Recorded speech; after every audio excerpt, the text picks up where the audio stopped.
Hello दोस्तों, आप सभी का स्वागत है लर्न विद विजय के ऑनलाइन प्लेटफॉर्म पर। आज हमारे साथ है अनुभव सिंह, जो कि मेरे मित्र और साथी स्कॉलर है। इनका selection HPSC assistant professor geography के पद पे हुआ है। इनको ढेर सारी बधाइयाँ और आगे के जीवन के लिए मंगल कामनाएं। आज हम इन्होंने किस प्रकार तैयारी की, किस प्रकार इनका जो सिलेक्शन हुआ है यात्रा में, इनको क्या क्या करना पड़ा, इस बारे में जानेंगे। तैयारी के भले प्री एग्ज़ाम हो, भले ही सब्जेक्ट नॉलेज टेस्ट हो या फिर इंटरव्यू हो, सारे स्तर पे इन्होंने किस प्रकार तैयारी की और कौन कौन सी इनको समस्याएं आई। तो जो दूसरे लोग हैं जो तैयारी करना चाहते हैं, असिस्टेंट प्रोफेसर बनना चाहते हैं, उनके लिए ये वीडियो बहुत ही लाभदायक रहेगा। हम सबसे पहले तो अनुभव सिंह जी को एक बार पुनः बधाइयाँ देते हैं। Thank you, thank you. और सबसे पहले हम अनुभव सिंह का बारे में जानेंगे। थोड़ा सा अपने बारे में बताएं। मेरा नाम अनुभव सिंह है। मैं गांव चंदलाही, पोस्ट मलवा, ज़िला फ़तेहपुर, उत्तर प्रदेश का रहने वाला हूं। मैं अपनी एजुकेशन जर्नी के बारे में ज़रूर बताना चाहूँगा कि जो मेरी प्रारंभिक शिक्षा थी वो गांव के ही स्कूल से शुरू हुई थी। हिंदी मीडियम स्कूल था। उसके बाद मैंने महर्षि विद्या मंदिर फ़तेहपुर में पढ़ाई की। उसके बाद मैं 1 साल झुंझुनू गया, जहाँ पर सैनिक और मिलिट्री स्कूल के एंट्रेंस की तैयारी करवाते हैं, वहाँ पे मेरी शिक्षा रही। फिर कक्षा 6 से कक्षा 12वीं तक मेरी शिक्षा सैनिक स्कूल घोड़ाखाल, नैनीताल, उत्तराखंड में हुई। फिर 1 साल, क्योंकि उस समय मैं एनडीए की तैयारी कर रहा था, तो 1 साल तक मैंने गैप लिया था और फिर 2015 से 2018 मैंने bachelor of arts national PG college Lucknow से किया। फिर 2018 से 2020 मेरा जो मास्टर्स था इन ज्योग्राफी वो लखनऊ विश्वविद्यालय से रहा। फिर 2021 मई से मैं मोहनलाल सुखाड़िया यूनिवर्सिटी में पीएचडी में एनरोल्ड हूँ और अभी मेरी पीएचडी चल रही है। आपका जो बैकग्राउंड है, एकेडमिक बैकग्राउंड है, उसमें आप सैनिक स्कूल में रहे और उसके बाद एक जियोग्राफी विषय में आना, ये शिफ्ट है वो किस प्रकार रहा, थोड़ा इसके बारे में बताएं। देखिए, मेरे जो 12वीं में जो विषय थे वो तो पीसीएम प्लस बायोलॉजी थे, मतलब physics, chemistry, math and biology थे। 12वीं के बाद क्योंकि आप जब सैनिक स्कूल में होते हैं तो आपके पास ऑप्शन नहीं होता। पीसीएम आपके लिए कंपलसरी होता है, बायो और कंप्यूटर में चॉइस होता है। तो आप आर्ट्स ले भी नहीं सकते, और क्योंकि आप उस समय एनडीए एस्पायर कर रहे होते हैं तो उसके सब्जेक्ट की रिक्वायरमेंट भी यही होती है। फिर जब मैंने 12th के बाद मैंने 1 साल तो तैयारी की थी, मैंने देखा, मैंने तैयारी की और मैंने मतलब एसएसबी वगैरह दी। उसके बाद फिर मुझे लगा कि मुझे ग्रेजुएशन तो करना ही पड़ेगा।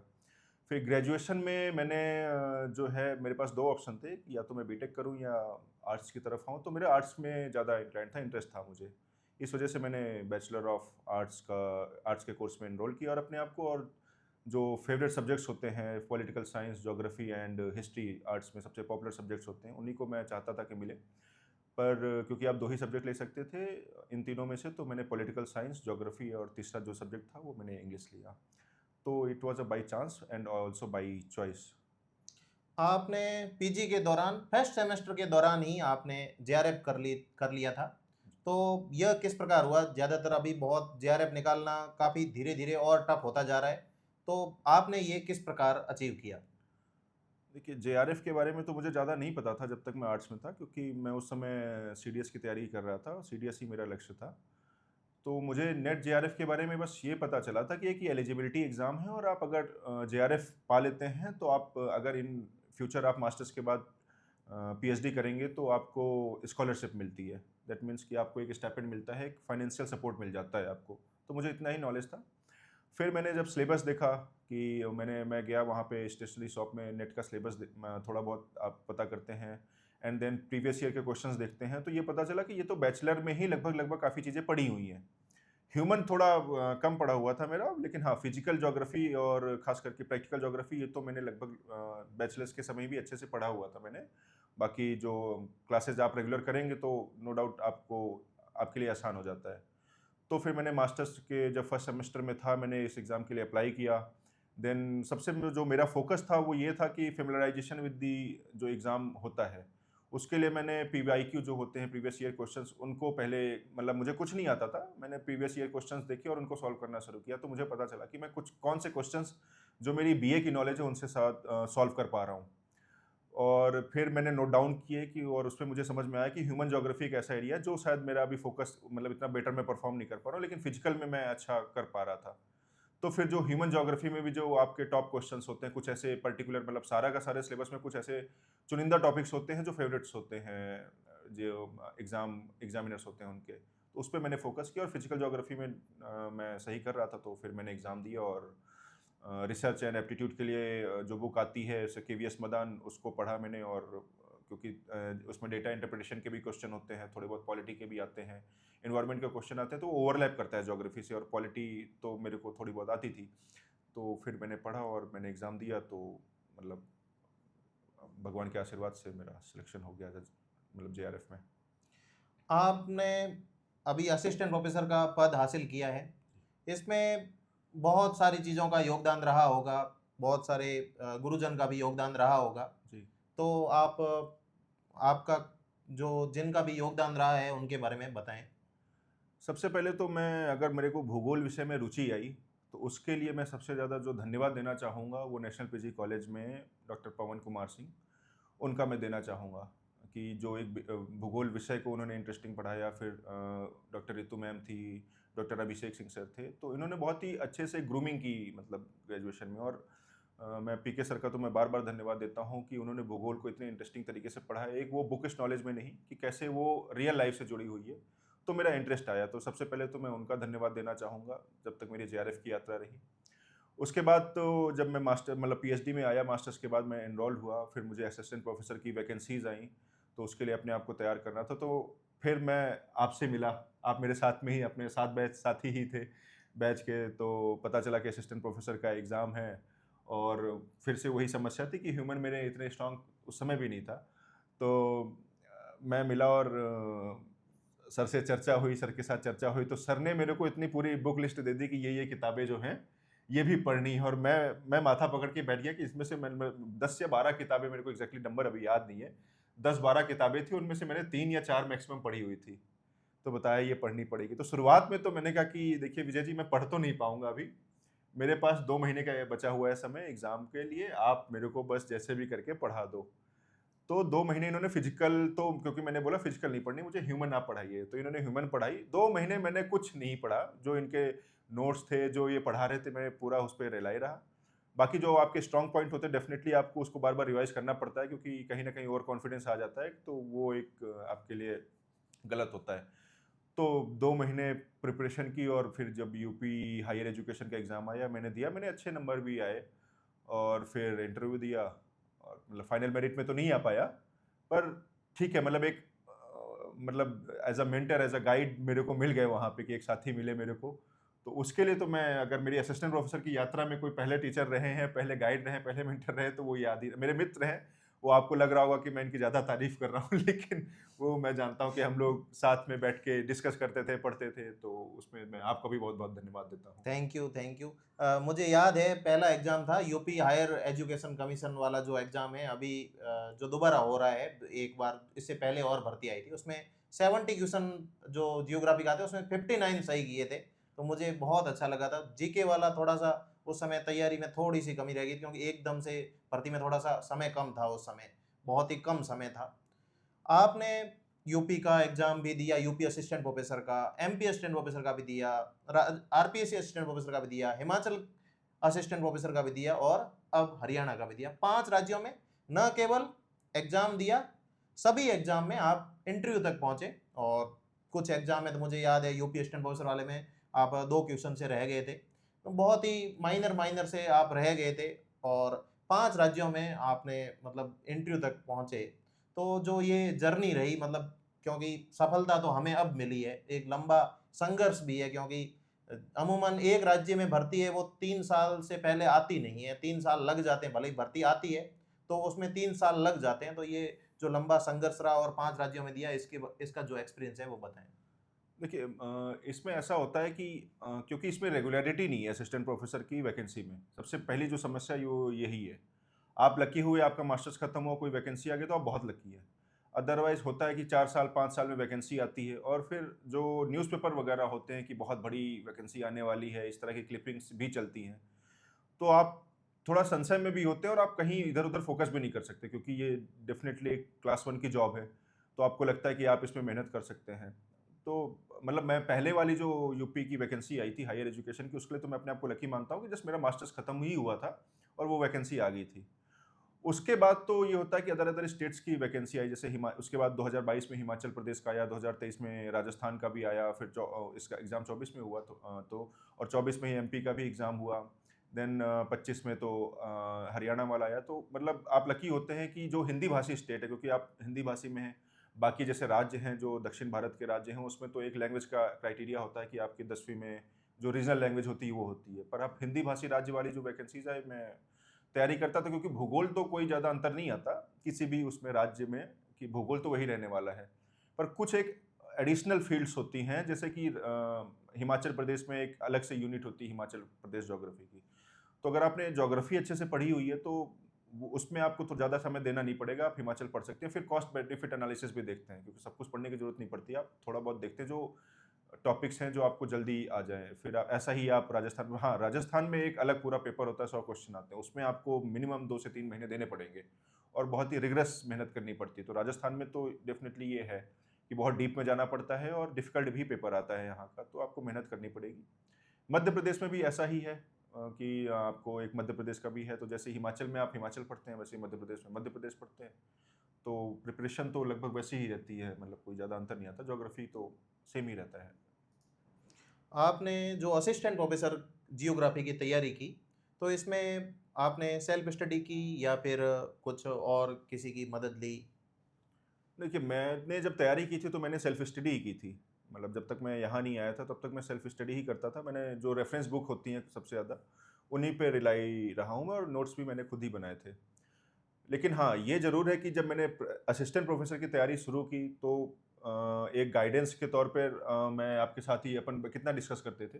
तब तक तो आपने ना चैनल चैनल तो आपके पास पहले से था, लेकिन हाँ, ये आपने एक रेगुलैरिटी थी वो थी नहीं। तो जो पढ़ाई है वो तो हमने सब साथ में ही की थी, और आराम से पूरी बुक्स लेकर आते थे, पेज नंबर अपन खोलते थे और देखते थे कि कहाँ-कहाँ से पढ़ना है, क्या-क्या डिस्कस करना है। डाउट होता था, तो वो जो डाउट क्लियरिंग सेशन में एक जो मेंटर का रोल होता है, तो वो तो मैं इन्हीं का धन्यवाद देना चाहूँगा कि जो डाउट होते थे, तो ये मैं इनसे ही पूछता था। और मेरे को ये बड़ा आश्चर्यजनक लगता था कि किसी ने ज्योग्राफी इतनी डीप में पढ़ी हुई है।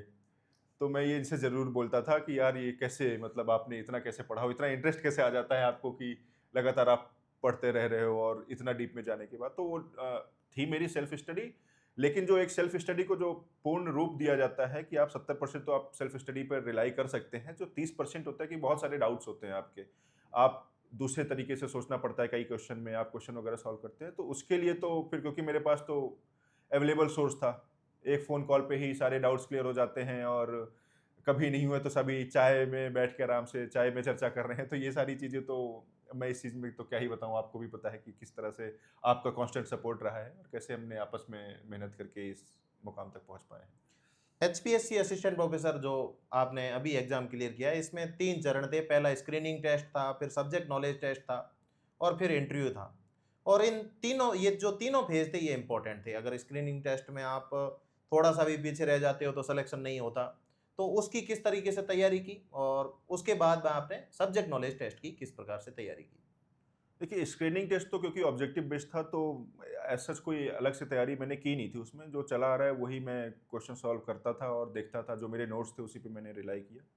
तो स्क्रीनिंग में तो सर ऐसा कोई भी मेरे को मतलब दिक्कत ऐसा लगा कि लग होगी नहीं। पर मतलब जो हाँ, आपने नोट्स बनाए थे, उनका रिवीजन आपने पूरा जी, कर जी, लिया जी, था। जी, जी। रिवीज़न के बिना तो कुछ पॉसिबल नहीं है। रिवीज़न बार-बार उसको रिवाइज़ करना, और जो पीवाईक्यू हैं, असिस्टेंट प्रोफ़ेसर के एग्ज़ाम हो चुके हैं या जो सेट के पेपर्स हैं, अलग-अलग स्टेट के, उनको सॉल्व किया था मैंने। तो उसमें मतलब इतना मैंने दिक्कत नहीं हुई थी मेरे को, तो फिर मैंने दिया और स्क्रीनिंग तो हो गया। पर हाँ, ये ज़रूर सरप्राइज़िंग था कि जो हरियाणा का पेपर आया था असिस्टेंट प्रोफ़ेसर के स्क्रीनिंग टेस्ट का, उसमें उन्होंने एनसीईआरटी ज़्यादा भर दी। बहुत ही ज़्यादा सिंपल दे दिया था। हाँ, तो ये एक प्रॉब्लम कई लोगों को हुई, मैं बहुत क्लोज़ अपने लोगों को जानता हूँ जिन्होंने रेफरेंस बुक और बहुत अच्छी-अच्छी किताबें पढ़ी और बहुत ज़्यादा नॉलेज वाले हैं। पर वो क्योंकि उन्होंने एनसीईआरटी, क्योंकि ऐसा लगता है कि हम पीएचडी कर रहे हैं तो एनसीईआरटी क्या है, वो एनसीईआरटी को बहुत ही हल्के में लेके उन्होंने ज़्यादा ध्यान दिया नहीं। तो जो ये एक बहुत ही सरप्राइजिंग एलिमेंट रहा कि जो एनसीईआरटी से बहुत सारे क्वेश्चन हुए, तो बहुत अच्छे-अच्छे लोग भी थे जिनका इस वजह से मतलब चूक गए स्क्रीनिंग क्लियर करने में। तो मैं ये ज़रूर कहूँगा कि आप रेफरेंस बुक के साथ एनसीईआरटी पर भी थोड़ा फोकस रखें। वो सरप्राइजिंग था, आपने पढ़ा हुआ था तो शायद ईज़ी हो गया। मैंने खुद ने भी अगर तैयारी अगर जब हम एग्जाम की करते हैं तो हम जो सबसे डिफिकल्ट होता है उस तरीके से मतलब जहाँ पे भी आप लगता हो कि ये सबसे डिफिकल्ट है वहीं पे हम तैयारी करते हैं। हम सरल चीज़ों को भूल जाते हैं और सरल चीज़ों का रिवीजन नहीं करते हैं। उस वजह से शायद स्क्रीनिंग टेस्ट में भी पीछे रहते हैं और थोड़ा सा जो स्क्रीनिंग टेस्ट था उसमें सवाल भी काफ़ी 10 डिलीट हो गए थे और कुछ सवालों के थोड़ा सा संशय था उनके आंसर की में। तो उस वजह से अच्छे अच्छे जो कैंडिडेट थे जिनका नॉलेज बहुत अच्छा था वो अगर रिटर्न में बैठते तो मुझे लगता है टॉप 50 के अंदर वो होते, बट बिल्कुल। स्क्रीनिंग टेस्ट से ही वो बाहर हो गए थे। फिर आती है सब्जेक्ट नॉलेज टेस्ट की, क्योंकि पहले सब्जेक्ट नॉलेज टेस्ट हुआ नहीं करते थे। मैंने भी एचपीएससी असिस्टेंट प्रोफेसर का जो पुराना एग्जाम था वो दिया था, तो उसमें सीधा ही हमने टेस्ट दिया, उसके मार्क्स होते थे। और स्क्रीनिंग टेस्ट वाला और अभी जैसे यूपी असिस्टेंट प्रोफेसर में भी जीडीसी वाली जो वैकेंसी हुँ, हुँ। उसके अंदर भी सब्जेक्ट नॉलेज टेस्ट है। तो ये थोड़ा सा लिखना थोड़ा सा अलग है। हम याद करते हैं, हमें याद खूब रह जाता है, पर जो प्रेजेंट करना, क्योंकि आप पीछे छूट जाते हो और जो आपकी कॉपी है वो सब बयां करती है। तो इसमें किस तरीके से, जैसे 15 सवाल थे, एक तो 3 घंटे थे, 15 सवाल थे, ये सब हमें मालूम था।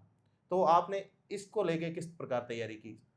देखिए, क्योंकि 2020 में मेरा मास्टर्स कंप्लीट हो गया, तो उसके बाद आप पीएचडी में एनरोलमेंट है आपका, तो आप लैपटॉप वगैरह ही ज़्यादा यूज़ करते हैं, तो कलम का काम तो काफ़ी कम हो जाता है। रिसर्च में तो बिल्कुल ही हम पूरे माइक्रोसॉफ्ट वर्ड पीपीटी इसी पे ही रिलाई करते हैं, डिजिटल दुनिया में आ गए हैं। जी, तो जब मैंने मतलब ये हुआ कि स्क्रीनिंग क्लियर हो गया, फिर रिजल्ट आ गया। जब तक रिजल्ट नहीं आता तब तक आपको डाउट रहता है कि यार क्या होगा? यू नेवर नो कि लक किस तरफ चला जाए। तो जब रिजल्ट आया और फिर आपके पास 1.5 महीने का लगभग समय था। तो जब मेरे को याद है कि जब मैंने पहली बार पेन और कॉपी उठाई थी, तो मुझे इतना भारी लग रहा था वो पेन कि मैं क्या लिखूँ? और आपको सारी चीज़ें पता है। मैं कह रहा हूँ कि जैसे लेट्स से प्लेट टेक्टोनिक्स से कोई आपसे बोल दे प्लेट टेक्टोनिक्स के बारे में बताओ, तो आप बता दोगे, सब कुछ बता सकते हो। आप 100 में 100 भी ला सकते हो उसमें। पर जब आप लिखने बैठे हैं तो आपके लिए बहुत बड़ा डाउट होता है कि यार मैं लिखूँ क्या? तो सबसे पहला जो होता है कि लिखना ही नहीं आ रहा था कि मैं लिखूँ क्या? आता तो है, पर मैं कहाँ से शुरू करूँ उसको? प्लेट टेक्टोनिक्स में मैं प्लेट टेक्टोनिक्स के बारे में बताऊँ कि पहले मैं ऑथर को लिखूँ कि मैं ईयर को लिखूँ? ये सबसे पहली जो समस्या थी वो ये थी। तो फिर मैंने क्या किया कि जो एक जर्नल होता है कि मैंने सिर्फ़ लिखना शुरू किया कि जो आप प्लेट टेक्टोनिक्स में मैंने लिखा सिर्फ़। पहले मैंने लिखा कि मेरे हाथों में थोड़ी ताकत आए, थोड़ी जान आए। और जब एक बार लगा कि हाँ, थोड़ी हैबिट बन रही है लिखने की, फिर अलार्म क्लॉक सॉरी बोल रहा हूँ, टाइमर लगा के फिर मैंने उसको लिखना शुरू किया कि आप टाइमर। तो शुरुआत में मुझे याद है कि एक क्वेश्चन में मुझे 23 मिनट 24 मिनट लगते थे। एक मतलब 4 पेज के आंसर लिखने में। तो धीरे-धीरे आप लिखते रहते हैं और फिर अचानक से फिर आप 12-13 मिनट 14 मिनट तक पहुँचते हैं और फिर आपका जो होती है मेहनत वो लाती है। पर हाँ, ये हरियाणा में जैसे हुआ, मैं लगातार उसपे लिखने की कोशिश मैं कर रहा था। फिर आप वो भी देखते हो कि बाकी सब्जेक्ट्स के पेपर का पैटर्न कैसा रहा। तो मुझे याद है कि पॉलिटिकल साइंस का मैंने पेपर पैटर्न देखा कि वो पेपर जस्ट हुआ है, वो तुरंत ही अपलोड कर देते हैं हरियाणा पब्लिक सर्विस कमीशन, और मैंने वो देखा कि उसमें बहुत ही एनालिटिकल और बहुत ही डीप में पूछा गया है। डायनेमिक सवाल थे और अप्लाइड भी थे, जो बहुत ही करंट जो मुद्दों से जुड़े हुए हैं, वो सवाल थे। हाँ, तो ये मेरे से मिस्टेक हुई, मतलब मेरी गलती हुई। मैंने बहुत डीप में जाके मैंने पढ़ाई की। जो एक हल्के क्वेश्चन होते हैं ना, आप ओवर कॉन्फिडेंट कि यार ये तो हल्के क्वेश्चन, ये तो कर ही लेंगे। उस पे मैंने ज़्यादा फोकस किया भी नहीं। इन्होंने भी बोला, मेरे मित्र उन्होंने भी बोला कि एक बार हल्के क्वेश्चन तो देख ले। मैंने कहा अरे यार वो तो हो जाएँगे और कर लेंगे आराम से। तो मैं एकदम डीप में चला गया कि कैसे लिंक करना है, कैसे क्या है। आप एचपीएससी के जो पुराने ऑप्शनल के पेपर्स होते हैं या यूपीएससी के पुराने पेपर्स होते हैं, उनको उठा के देखते हैं कि किस तरह से क्वेश्चन आ सकते हैं। आप उसकी तैयारी करने लग जाते हैं। तो जब मैंने मतलब एग्ज़ाम देने के लिए मैं बैठा और मैंने क्वेश्चन पेपर देखा उसमें, तो मेरे तो होश उड़ गए। मैंने कहा ये क्या पेपर दे दिया है। तो मतलब ये मैं कहूँगा कि डेफ़िनेटली मैं लकी रहा उस चीज़ में, मैंने लिख तो लिया ठीक है। और लेकिन जब भी आप तैयारी करें तो पहले आसान चीज़ों को जितना हो सके आसान को आराम से आप कंठस्थ कर लें और उसके बाद डिफ़िकल्ट क्वेश्चन में जाएँ। मैं मतलब मैं क्या, विजय जी भी, हम लोग भी जब साथ में करते हैं तो हमारे साथ ये है कि जैसे क्रिकेट का मैं एग्ज़ाम्पल देना चाहूँगा कि यॉर्कर और बाउंसर्स को हम डील करने के लिए ज़्यादा होते हैं, लेकिन कभी-कभी जो फुल टॉस होती है ना, या तो वो सीधा 6 होती है या सीधा आप आउट होते हो, कैच आउट होते हो। तो पहले आप फुल टॉस की तरफ ज़्यादा ध्यान दीजिए कि जो आसान है उस पे ज़्यादा फ़ोकस रहे, तो इस हर चीज़ में। बॉल यॉर्कर नहीं होती, हर बॉल बाउंसर नहीं होती, जो जनरल जो गेंदें हैं उन पे भी ध्यान रखना चाहिए। जी, और दूसरा ये भी है कि आपको एक तो आप एक-एक क्वेश्चन करके ट्राई करते हैं। फिर जैसे एग्ज़ाम के 15 से 20 दिन बचे हैं, 10 दिन बचे हैं, तो आपको एक सिटिंग में पूरे के पूरे आप 15 से 20 क्वेश्चन किसी को भेज दो। मैंने इनको भी भेजा था विजय जी को कि आप मेरे को 2 पेपर के सेट बना के भेज दो। मैंने और भी मित्रों को भी भेजा कि यार कुछ क्वेश्चंस ऐसे रैंडमली बना के भेज दो। तो उन्होंने रैंडमली क्वेश्चन बना के भेजे। अब मतलब आता भी नहीं है कि क्या बना के भेजे, पर विजय जी ने तो भेजे, तो मैंने तो दोनों पेपर सॉल्व किए उस चीज़ को कि मैं 3 घंटे में लिख पा रहा हूँ, लगातार लिख पा रहा हूँ कि नहीं 3 घंटे।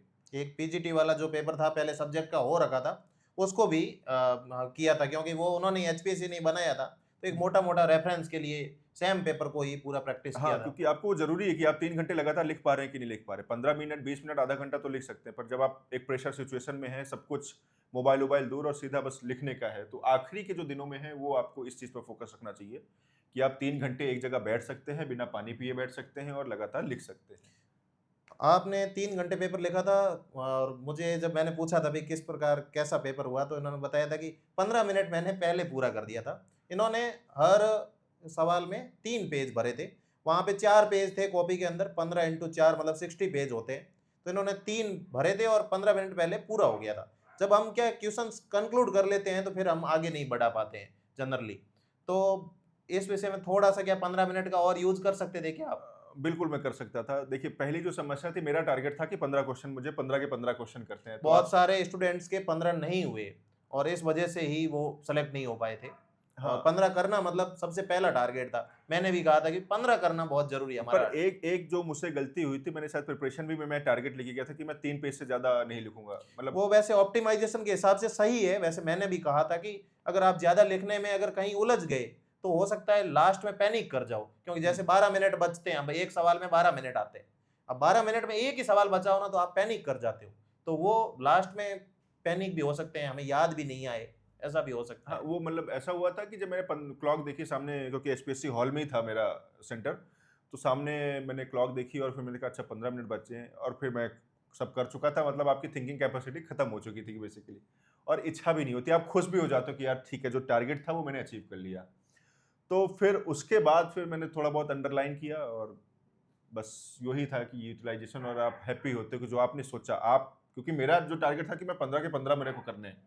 अच्छा और बुरा तो वो तो एक्सपर्ट जाने। आप डेफ़िनिटली अच्छा ही करने की कोशिश करते हैं, पर जो मेरा टारगेट था उसको अचीव किया, तो एक काइंड ऑफ अच्छी फीलिंग आती है। बस उसके बाद मैंने आखिरी में कुछ अंडरलाइन किए, डायग्राम्स के बाहर मैंने पूरा एक मतलब उसको बाउंडेड डायग्राम बनाया, बाउंड्री बनाई उस डायग्रामों में कि थोड़ा प्रेज़ेंटेशन अच्छा हो जाए।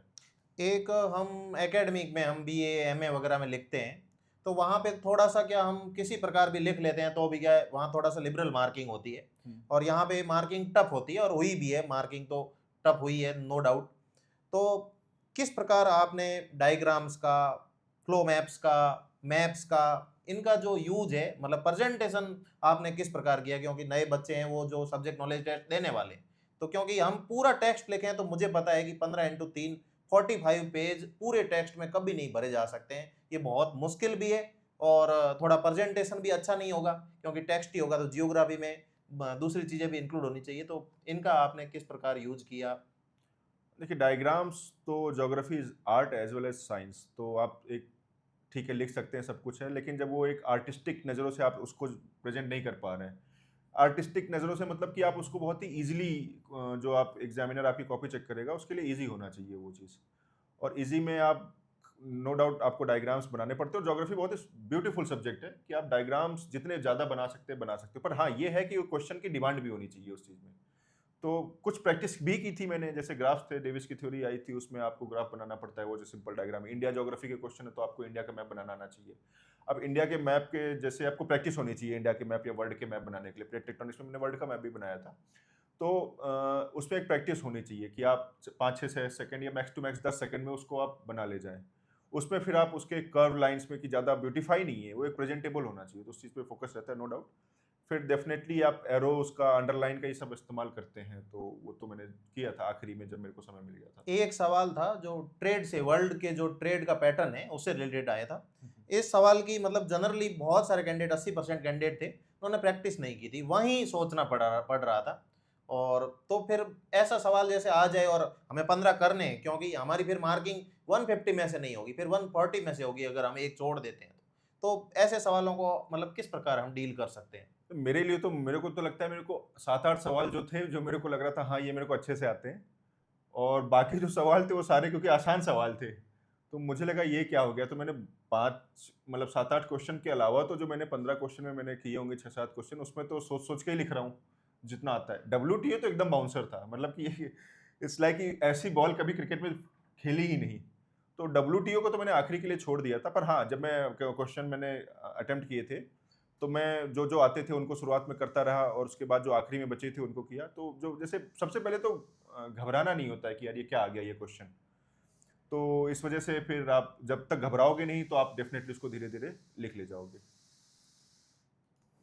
अब स्क्रीनिंग टेस्ट भी हो गया, सब्जेक्ट नॉलेज टेस्ट भी हो गया, सबसे जो अहम पड़ाव आता है, अंतिम पड़ाव इंटरव्यू, वो आपका सिलेक्शन भी करवाता है और हो सकता है आपको बाहर भी कर दे, क्योंकि इंटरव्यू में मार्क्स लाना बहुत ही ज़्यादा ज़रूरी है, उसका वेटेज भी काफ़ी अच्छा होता है। तो इंटरव्यू की तैयारी आपने किस प्रकार की? देखिए इंटरव्यू जैसे मैं बता रहा हूँ 2 प्रकार से हैं सर इंटरव्यू तो। एक तो कि जो वहाँ पे मेंबर्स बैठे हैं, एक्सपर्ट्स बैठे हैं, उनको आपके बारे में कुछ भी नहीं पता। तो एक तो उस तरह के इंटरव्यू होते हैं। दूसरा होता है कि आपने डेफ भरा और उनके पास पूरी की पूरी डिटेल है। तो जैसे यूपी हो गया, राजस्थान हो गया और ये हरियाणा हो गया, उनके पास कोई भी आपकी डिटेल्स नहीं है। कॉन्फिडेंशियल होता है। कॉन्फिडेंशियल है पूरा डेटा। हिमाचल प्रदेश और एमपी में जो था वो उनके पास डेटा था, पूरा डेफ था उनके पास। तो हिमाचल में जैसे डेफ है, तो अगर डेफ बेस्ड आपका इंटरव्यू हो रहा है तो आपको उस डेफ में जो भी लिखा है आपको पता करना पड़ेगा। मुझे हिमाचल का याद है क्योंकि उनके सामने कंप्यूटर भी होता है, इंटरनेट से कनेक्टेड है वो। तो उन्होंने देखा कि ये फतेहपुर का है, तो उन्होंने मेरे से सवाल पूछा। मैं फतेहपुर की नदियाँ पढ़ के गया, फतेहपुर के रोड नेटवर्क, ये सारी चीज़ें, कितने गाँव, कितने ब्लॉक्स हैं, ये सारी चीज़ें। उन्होंने पूछा कि फतेहपुर में किले कितने हैं? अब ये तो मेरे लिए बहुत मतलब पहला सवाल था। अब वो सवाल आया कहाँ से देखिए, वो सवाल आया, उन्होंने फतेहपुर लिखा होगा डेफ़िनेटली गूगल में, तो जैसे ही आप फतेहपुर लिखते हो तो डिस्ट्रिक्ट जो वेबसाइट होती है उसमें आता है, दूसरा विकिपीडिया में, तो उससे पढ़ के उन्होंने पूछा। तो ऐसे जो होते हैं डेफ बेस्ड, तो उसमें तो आपको थोड़ा अलग तरीके की तैयारी करनी पड़ेगी क्योंकि आपका इंडिविजुअल ज़्यादा है, नॉलेज कम है, आपकी जो इंडिविजुअल ऑल अराउंड जो चीज़ें होती हैं उस पे ज़्यादा पूछते हैं। बाकी जिनमें आपके उनके उनको आपके बारे में कुछ भी नहीं पता, तो वो बहुत ही काइंड ऑफ प्रेडिक्टेबल जा सकता है आपका इंटरव्यू कि कैसे कि आपसे ज्योग्राफी ही पूछी जाएगी, प्रैक्टिकल ही पूछी जाएगी, आप अभी क्या कर रहे हैं वो पूछा जाएगा। अगर आप पीएचडी में एनरोल्ड हैं तो पीएचडी के कई सारे क्वेश्चंस पूछे जाएँगे। मतलब पीएचडी में बहुत डीप में चला जाएगा आपका इंटरव्यू। फिर जिस स्टेट का आप एग्ज़ाम दे रहे हैं, तो स्टेट स्पेसिफिक क्वेश्चंस भी बहुत पूछे जाते हैं। तो आपको उसमें अलग तैयारी करनी पड़ती है। डेफ़िनिटली हाँ, आप अगर अदर स्टेट का एग्ज़ाम दे रहे हैं, तो स्टेट स्पेसिफिक आपको पढ़ना पड़ेगा।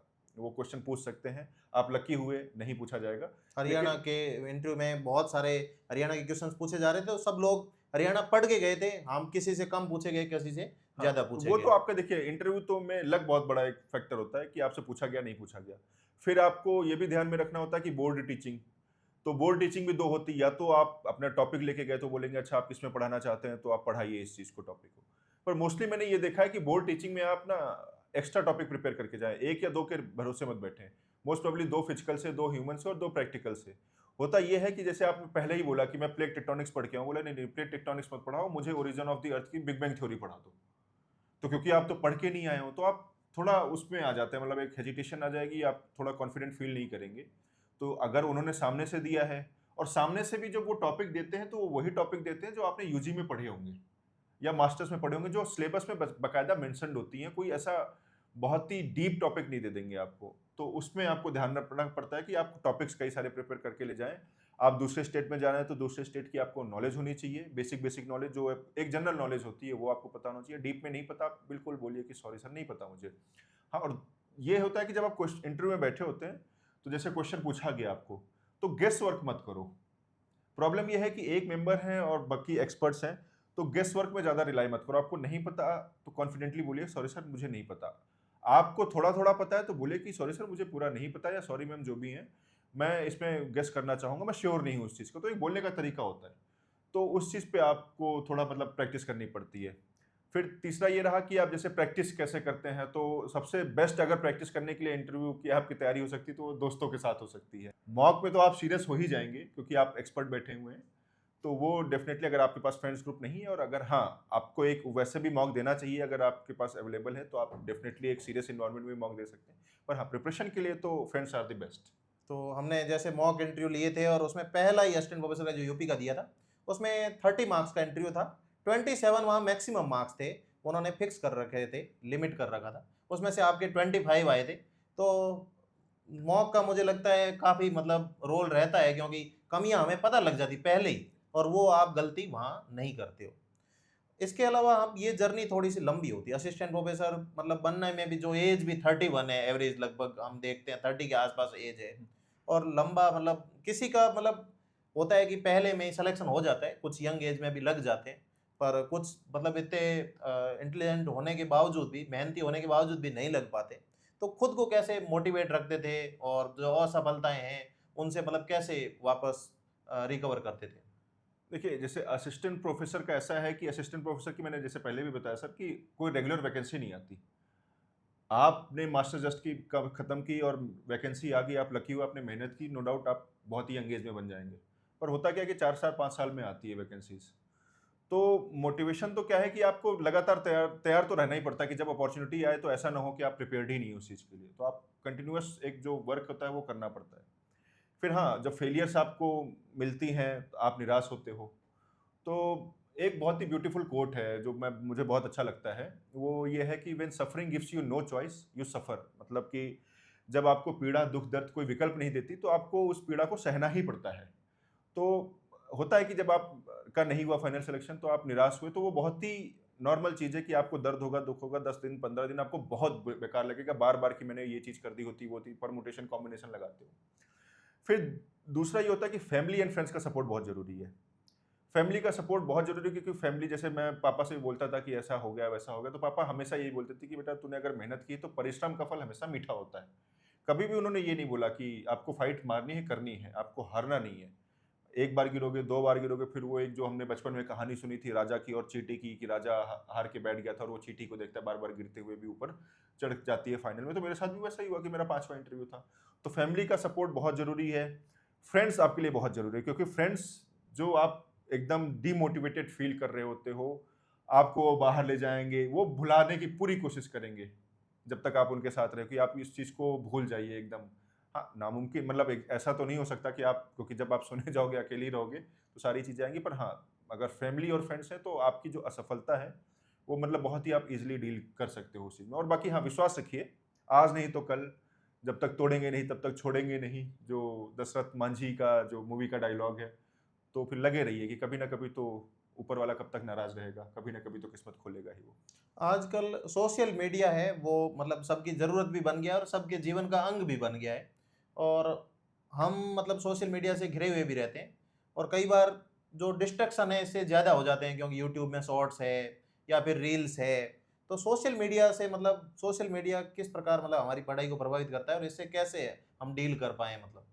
देखिए, मैं तो सोशल मीडिया चलाता नहीं हूँ सर। मैंने 2017 के बाद से सारी मैं इंस्टाग्राम, ना फ़ेसबुक, कुछ भी नहीं है मेरे पास। सिर्फ़ सिवाय व्हाट्सएप एंड टेलीग्राम, क्योंकि टेलीग्राम तो आपको स्टडी मटेरियल वगैरह बहुत सारी चीज़ें मिल जाती हैं। तो टेलीग्राम में, व्हाट्सएप के अलावा मैं कुछ हूँ नहीं। तो मेरे साथ ये प्रॉब्लम नहीं थी कि आप सोशल मीडिया में ज़्यादा समय बिता रहे हैं। प्रॉब्लम ये होती है कि जब आप सोशल मीडिया होता है, हम पढ़ रहे होते हैं, तो फ़ोन बहुत ही बार-बार ऐसे होता है ना कि बुला रहा होता है आपको कि आइए, आइए रील दिखाता हूँ आपको। ये सारी चीज़ें होती हैं। तो कोशिश करिए कि जितना दूर हो सके उतना रहिए, क्योंकि आप सिर्फ़ अपना टाइम नहीं दे रहे हैं उस चीज़ को।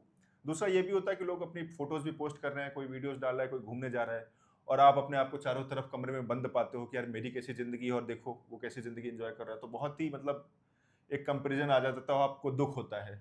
वो बेस्ट लाइफ़ नहीं है, वो तो सोशल मीडिया की लाइफ़ है। तो आप सोशल मीडिया में मतलब मैं तो सबको यही रिकमेंड करता हूँ कि इतना कुछ सोशल होना नहीं है। जो आपका सोशल अगर एनवायरनमेंट चाहिए तो आपके साथी जो फिज़िकली प्रेज़ेंट हो, तो वो है। पर हाँ, मतलब अगर सोशल मीडिया से आपको दूर रहना तो डेफ़िनेटली अकाउंट या तो डीएक्टिवेट करिए या डिलीट करिए। और डीएक्टिवेट करने के बाद भी जैसे आपका एक जो मैंने नोटिस किया है वो ये होता है कि आपने जैसे इंस्टाग्राम बंद कर दिया, तो इंस्टाग्राम बंद करने के बाद आप गूगल क्रोम में आ जाएँगे, वहाँ से इंस्टाग्राम चलाने लग जाएँगे। तो ये बहुत ही नेचुरल प्रोसेस है। मतलब ठीक है, आप पहले 2-2 घंटे इंस्टाग्राम में रील देख रहे थे, आप क्रोम में आके देखेंगे तो शायद आधा घंटा ही देखें। तो धीरे-धीरे कम करें, अचानक से ऐसा नहीं होता कि झटका लगा और मैंने सीधा सब बंद कर दिया। बहुत कम लोगों के साथ होता है ऐसा। थोड़ा-सा मैं वापस फाउंडेशन की तरफ जाऊँगा, क्योंकि हमारा मतलब जो इंटरव्यू है, वो अंतिम चरण में पहुँच चुका है। क्योंकि कुछ बच्चे नए तैयारी कर रहे हैं, उन्हें लगता है कि असिस्टेंट प्रोफ़ेसर बहुत बड़ी चीज़ है। तो हम मतलब जो तैयारी करते हैं, तो सिलेबस के साथ हमारी तैयारी शुरू होती है। जी। सिलेबस से फिर हम खुद भी पढ़ते हैं। ऐसा नहीं है कि केवल मेंटर रखने से ही मतलब सब कुछ हो जाता है। मेंटर आपकी कमियाँ हैं, उनको सुधारता है, कॉन्सेप्ट्स हो सकता है क्लियर करता है, पर खुद के जो नोट्स भी हमें बनाने पड़ते हैं क्योंकि रिवीजन में वही काम आते हैं। आपको पूरा याद भी नहीं रहता क्योंकि हम हर चीज़ तो याद नहीं कर पाते, हमें रिवीजन चाहिए होता है। तो आपने आपने जो ज़्यादातर बुक से ही पढ़ाई की, तो बुक से आपने किस प्रकार जो सिलेबस से मतलब नोट्स बनाए? देखिए मतलब मेरे साथ ऐसा है कि जब मैं बुक्स पढ़ता हूँ तो पहली रीडिंग में जैसे नॉवेल पढ़ते हैं वैसे पढ़ता हूँ कि एक आइडिया मिल जाए कि कौन सी चीज़ कहाँ मिलेगी। आप जैसे नोट्स पे रिलाई करेंगे तो नोट्स आपको नो डाउट मिल जाते हैं, फ्रीली एक्सेसिबल हैं मार्केट में। आप देखोगे तो जब वो रेफरेंस बुक में जाएंगे तो आपको ये एक आइडिया मिल जाता है। और पहली बार में कोशिश मेरी तरफ से मतलब मैं यही कहूँगा कि पहली बार में कोशिश कभी भी ये रखिए कि बुक को अंडरलाइन नहीं करना है, क्योंकि पहली बार में सब कुछ नया है। तो अब पता चला पूरी वैसे मेरे जो पहली बार सविंद्र सिंह पढ़ी थी तो पूरी बुक ही मैंने हाइलाइटर से उसको हाइलाइट कर दी। तो उस चीज़ पे मतलब पहली रीडिंग, दूसरी रीडिंग में आप नो डाउट डिटेल में जाइए और फिर जब आपने पीवाईक्यूज़ देखे होंगे, आप जब खुद भी पढ़ेंगे तो धीरे-धीरे आपको समझ में आ जाएगा कि अच्छा ये इंपॉर्टेंट है तो उसको नोट डाउन कर लेते हैं आप। फिर तीसरा ये है कि आप पढ़ते जाओगे, भूलते जाओगे। तो जो लर्निंग और अनलर्निंग का जो प्रोसेस है ना, कि आप कुछ नया पढ़ोगे तो कुछ पुराना भूलोगे। तो रिवीजन बहुत इंपॉर्टेंट बन जाता है सर, कि आपको बार-बार रिवाइज़ करना पड़ेगा और ये बहुत ही नेचुरल है कि आप भूलेंगे, नया सीखेंगे तो कुछ ना कुछ ज़रूर भूलेंगे। ऐसा नहीं हो सकता एक बार पढ़ लिया कि वो आपके कंठस्थ हो गया। तो बार-बार रिवाइज़ करते रहना चाहिए, मतलब मेरी तो यही सलाह है। दूसरा ये कि जो मास्टर्स के बच्चे हैं या जो अभी नए हैं इस फील्ड की तरफ देख रहे हैं, तो उनकी यही सलाह है कि पढ़ाई के समय ज़्यादा कुछ पढ़ना भी नहीं होता। पढ़ने समय पढ़िए, खेलते समय खेलिए, दोस्तों के समय आपकी पढ़ाई दिमाग में नहीं आना चाहिए, पढ़ाई के समय दोस्त दिमाग में नहीं आने चाहिए। यही सबसे बेस्ट स्ट्रैटेजी है, ज़्यादा कुछ सोचना नहीं है। तो नोट्स बनाते समय देखो, पहली बार आप जब भी कोई भी रीडिंग करते हैं तो पहली बार में आप बनाएंगे तो ज़्यादा हो जाएगा और वो सही नहीं बन पाएगा। होलिस्टिक पिक्चर आपके दिमाग में सेट हो जानी चाहिए क्योंकि पहली बार में आपकी पिक्चर सेट होती है कि इसमें से जो ऑर्गेनाइजेशन ऑफ नॉलेज है हुँ, हुँ। वो सेट होता है और उसके बाद फिर दोबारा पढ़ते हो तो फिर ऑर्गेनाइजेशन ऑफ नॉलेज को आप फिर जी। अप्लाई कर पाते हो। मैं खुद जो मेरे वीडियोस देखते हैं स्टूडेंट बोलता हूँ, पहली बार में आप पूरा देखिए, हुँ, हुँ। फिर दोबारा जब आप उसको पढ़ें तब उसका नोट्स अपने में नोटबुक में बनाइए। तो बिल्कुल, ये बिल्कुल। नोट मेकिंग में ये ज़रूरी है। दूसरा, अभी क्या है, थोड़ा सिलेबस भी थोड़ा बड़ा है और समय भी कम मिलता है, तो हमें क्या है, सिलेबस के अकॉर्डिंग बनाने चाहिए या पूरा ही मतलब और भी रीड करना चाहिए, मतलब इसमें नहीं, नहीं, क्या? नहीं, नहीं, सिलेबस पे ही रिलाई करना चाहिए। सिलेबस तो एक डायरेक्शन है, मतलब एक ट्रैक है आपका। ट्रैक से इधर-उधर होंगे तो आप रेस से बाहर हैं।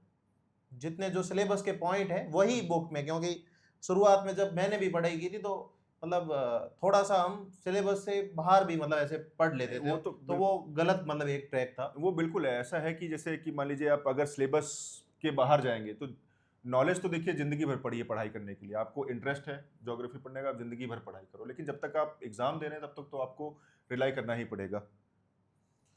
दूसरा, याद करने में बच्चों को समस्या आती है क्योंकि कॉन्सेप्ट वाले चीज़ें तो क्या है, हमें मतलब आराम से हम सवाल सॉल्व कर लेते हैं, क्योंकि एक बार क्लियर हो गया। फैक्ट बहुत ज़्यादा आते हैं, आरपीएससी में भी आते हैं, एचपीएससी में जैसे बिल्कुल बेसिक सवाल थे तो वो फैक्चुअल थोड़े थे, मतलब हुँ। सरल था वैसे तो पेपर। तो जो फैक्चुअल जो सवाल है उनको मतलब किस प्रकार याद किया जाए, क्योंकि हम भूल जाते हैं फैक्ट्स वगैरह। फैक्ट्स तो देखिए सर, याद करने के अलावा कोई विकल्प है नहीं अपने पास। बार बार याद करें। बार-बार हाँ, बार-बार रिवाइज़ करते रहें। आप 1 बार में तो नहीं होगा, 2 बार में नहीं होगा, 3 बार में नहीं होगा, तो आप लगातार करते रहें और एक ब्रेक लीजिए आप। कभी-कभी होता है ना कि आपको गुस्सा आता है कि यार ये याद क्यों नहीं हो रहा? तो ब्रेक लीजिए, कुछ इधर-उधर का थोड़ा जब गैप आ जाएगा और फिर दोबारा पढ़ेंगे ना तो एक फ्रेश माइंड के साथ पढ़ेंगे, तब वो बहुत ही मतलब रिवीजन के अलावा इसमें कुछ है नहीं, आपको बार-बार रिवाइज़ करना ही पड़ेगा।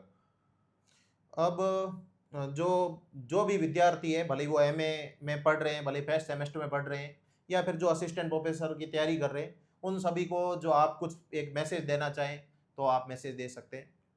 मैसेज सर, मेरा तो कोई पर्सनल मैसेज नहीं है। मेरे जो ग्रेजुएशन के समय मेरे टीचर थे पीके सिंह सर, उन्होंने एक बात बोली थी मुझे, 2 चीज़, जैसे एक पहले मैंने कोट बोला और दूसरा कोट मैं जो बार-बार इंस्पायर करता है वो ये उन्होंने बोला था कि जीवन में आपको 3 चीज़ों से लड़ना है और उन्हीं 3 चीज़ों से जीत पानी है। पहला है अपमान, दूसरा अभाव और तीसरा असफलता। तो अपमान, अभाव और असफलता आपके जीवन के बहुत बार-बार मिलेंगी, उनसे आपको लड़ना है, उनसे जीत पानी है और कभी हार नहीं मानना है। आज नहीं तो कल किस्मत खुलेगी, सबकी खुलती, मेरी खुल गई तो आपकी भी ज़रूर खुलेगी। मेहनत करते रहिए और बाकी आपके मार्गदर्शक के रूप में सर हैं ही। मैं तो एक मतलब बोल सकता हूँ क्योंकि मैंने इनको 5 साल से देखा हुआ है। तो अभी भी डाउट होता है, मेरे पास ईज़िली एक्सेसिबल है, आपके साथ बहुत ही मतलब पोलाइट वे में आपको समझा देंगे और बहुत ही इंटरेस्टिंग तरीके से ये पढ़ाते हैं, सबसे अच्छी बात ये है। तो इनके सानिध्य में रहिए, बाकी कोई डाउट आए तो डेफ़िनेटली आप गूगल भी कर सकते हैं, नहीं आता सर से पूछिए और तो क्या है। और बस वही बात याद रखिए कि अपमान, अभाव और असफलता, इन्हीं तीनों से लड़ना है, इन तीनों से को ऊपर जीत पानी है और आप निश्चिंत ही सफल होंगे। आपके अपमान वर्ड से एक बात मुझे याद आई कि फैमिली प्रेशर होता है स्टूडेंट्स पे, बहुत ज़्यादा होता है। फैमिली प्रेशर मतलब खुद की फैमिली जो होती है ना, जैसे हुँ, माता हुँ। पिता होते हैं, उनका ज़्यादा नहीं होता। हुँ, हुँ। आस पड़ोस जो दूसरे फैमिली मेंबर होते हैं कि अभी तक क्या पढ़ रहा है। कुछ लोगों को तो जो ये अभी का एकेडमिक जो एनवायरनमेंट है वही समझ में नहीं आता। अरे अभी के मतलब 25 साल के हो गए क्या पढ़ रहे हो, 30 साल के हो गए क्या पढ़ रहे हो। तो उनसे कैसे डील किया जाए। उनसे तो देखिए, मैंने डील तो क्या किया, मैंने मतलब धीरे-धीरे मैंने बता दिया था सबको। मतलब मेरी जो रिश्तेदारी थी, मैंने बिल्कुल ऑनेस्टली बता दिया कि मतलब मैं ऐसा था, रेगुलर टच में रहता हूँ सब लोगों से। तो फिर मैंने बोल दिया था कि अभी मैं तैयारी कर रहा हूँ, मेरे पास जब मैं कुछ बन जाऊँगा तब मैं आपसे बात कर लूँगा। तो जब आप बता देते हो और फिर आप कुछ हासिल कर लेते हो, तो सारी गलतियाँ माफ़ हो जाती हैं। आप नहीं कर पाओगे तो नो डाउट बोलेंगे कि बहुत बड़े तीस मार खा बन रहे थे। तो देखिए, जब तक आपके माँ-बाप आपके साथ हैं, आपके फ्रेंड्स आपके साथ हैं, जब तक आपके माँ-बाप का आप पे विश्वास है, तो दुनिया का कोई भी, मतलब कोई भी रिश्तेदार हो, कोई भी दोस्त हो, कोई भी दुश्मन हो, कोई कुछ नहीं बिगाड़ सकता। तो अगर आपने माता-पिता को सारी चीज़ें बता रखी, माता-पिता ब बोल रहे हैं आपसे कि बेटा तू कर लेगा, बेटी तू कर लेगी, तब तक आप लगे रहिए और हार मत मानिए, क्योंकि जब जब आप गिरेंगे, तब तक आपके पेरेंट्स आपको बोलेंगे कि बेटा तू कर सकता है, बेटी तू कर सकती है। टीचर जो सबसे इम्पोर्टेंट होता है, क्योंकि एकेडमिक जर्नी हमारी फैमिली नहीं देख पाती, जैसे बाहर रहते हैं आप तो। तो जो आपका टीचर होता है वो जानता है, वो उस प्रोसेस से गुजरा है कि ये कितना मुश्किल है, ये बाहर से जैसा दिखता है वो इतना आसान है नहीं। तो टीचर्स के पास भी आप जा सकते हैं, वो आपको भी गाइड करेंगे। और हमेशा ये याद रखिए कि एक बार सफल होने के बाद तो चीज़ें बहुत हल्की लगती हैं, पर जब तक आप उस यात्रा में रहेंगे, तो फिर से मैं वही बात दोहराऊँगा कि बार-बार अभाव, अपमान और असफलता आपको मिलेंगी, उनसे लड़ना है और जीतना है, और जीत ज़रूर निश्चित रूप से ईश्वर चाहेगा, भगवान ज़रूर आपको आशीर्वाद देंगे और सब सफल होंगे। तो अनुभव सिंह जी से बात की। इन्होंने मतलब आप इंटरव्यू देखा, इनके साथ मैं मतलब 5 साल रहा तो ना केवल मतलब हम पढ़ाई करते थे साथ में, इन्होंने मुझे मोटिवेट भी किया। इन्होंने मोटिवेट किया कि आप अच्छा पढ़ाते हो, ये मुझे मतलब मालूम चला। खुद हम सेल्फ इवैल्यूएट इतना नहीं कर पाते जितना मतलब हमारे स्टूडेंट कर पाते हैं।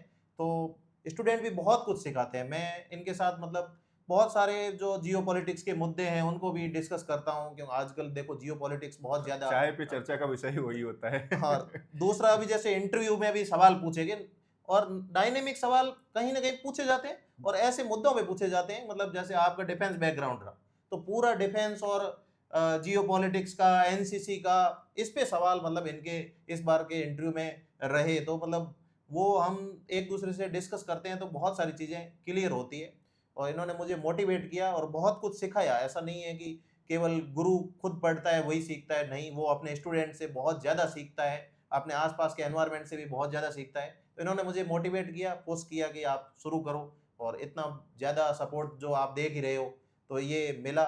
और साथ ही जो बुक्स मैंने इनको बताई थी, वो मैंने वैसे ही हाँ, वीडियो डाल रखा है मतलब वो चैनल पे। वो जो इन्होंने शुरुआत में जो मैंने बोला था आपको, बहुत पहले बताया था मैंने इस चीज़ में, कि जो बुक्स हैं वो इन्होंने बुक लिस्ट बना रखी, वही बुक है, उसके अलावा कोई है भी नहीं। तो आप उसी पे रिलाई करिए। बाकी तो जो भी कमियाँ होंगी, तो मैं इनको पर्दे के पीछे तो मैं ही हूँ, कि अभी बोर हो जाते हैं मेरे पास आते, तो मैं जो सब अपन मतलब बात करते रहते हैं, डिस्कस करते रहते हैं।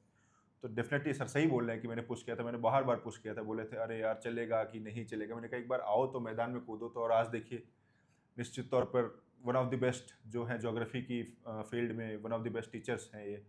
तो डेफ़िनेटली करेंगे। तो सर, तो थैंक यू अगेन, बधाइयाँ, पुनः बधाइयाँ और थैंक यू। आगे के जीवन के लिए शुभकामनाएँ। आप जियोग्राफी के फील्ड में मतलब आए नहीं हो, आप मतलब आगे भी बहुत कुछ करने वाले हो, ये मुझे उम्मीद है। Thank you. Thank you sir, thank you.